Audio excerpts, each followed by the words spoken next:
brief thoughts on the Parsha. This week we read Parshas Balak, which we know talks about Bilam's plan, Balak's plan to hire Bilam to curse the Jewish people.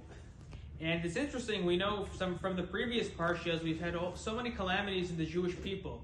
We had the Chet HaEgel, the sin of the golden calf, we had the sin of the spies, the Meraglim, we had the debacle with Korach, and we have all this infighting among the Jewish people. And I think it's interesting to note that sometimes we focus on the bad things going on in our community, but we have to take a step back sometimes and look at the good things also, because what does Bilam say? He says to, when in one of his the occasions where he blesses the Jewish people from the outside, he says to Balak, and remember the Jewish people had no idea any of this was going on seemingly, that Balak was trying to curse the Jewish people. He says, Matovu o'alecha Yaakov mishkanosecha Yisrael, the well-known pasuk. How good are your tents, Yaakov, your dwelling places, O Israel. And what does Rashi say this refers to? Al shara'a pischem she'ena mechuvanim zeh mul zeh. What was Bilam praising them about their tents? He saw the entrances to the Jewish people's tents weren't facing each other. Out of modesty, that one person you wouldn't see into the doorway of another person, the entrance would face one way, and the next tent, the entrance wouldn't face the same open way, it would face a different part of the tent, so that you couldn't see into other people's tents. So we see the extreme modesty of the Jewish people. So I think it's a lesson for us that sometimes we're so focused on the bad things going on in our community, sometimes it takes an outsider to say, look at all the amazing things going on in the Jewish world. Such as in this example where the extreme modesty that the Jewish people showed, not looking into each other's tents.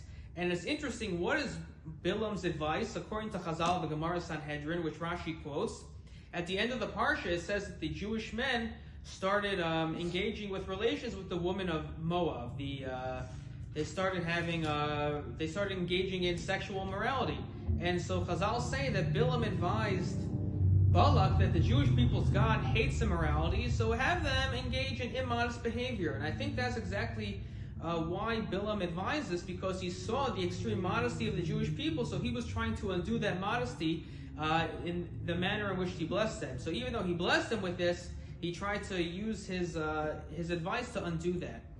And I think there's another point which is very interesting also, a separate point, which we know earlier in the Parsha, Bilam's traveling to meet Balak, to Moab, to curse the Jewish people, and 3 times his donkey refuses to go, and he starts hitting the donkey, and what does the pasuk say? Vayitach Hashem es pi ha'ason.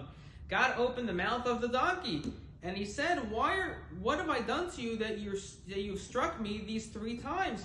And what does Bilam respond to the donkey? If your animal, let's say you have a pet dog, started talking to you, what would you do in response?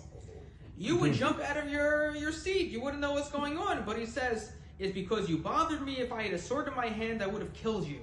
That's what Bilam responds to his donkey. And I think what this comes to show is the power of anger. Bilam was angry at his donkey. It says he was striking it. Bilam, he was furious. And a person in your anger, sometimes you can get so angry that even if something incredible happens, you won't pay attention to it. You're so focused on your anger, and I think that's a lesson for us to avoid anger as well. Rabbi Menachem Leib Brenner.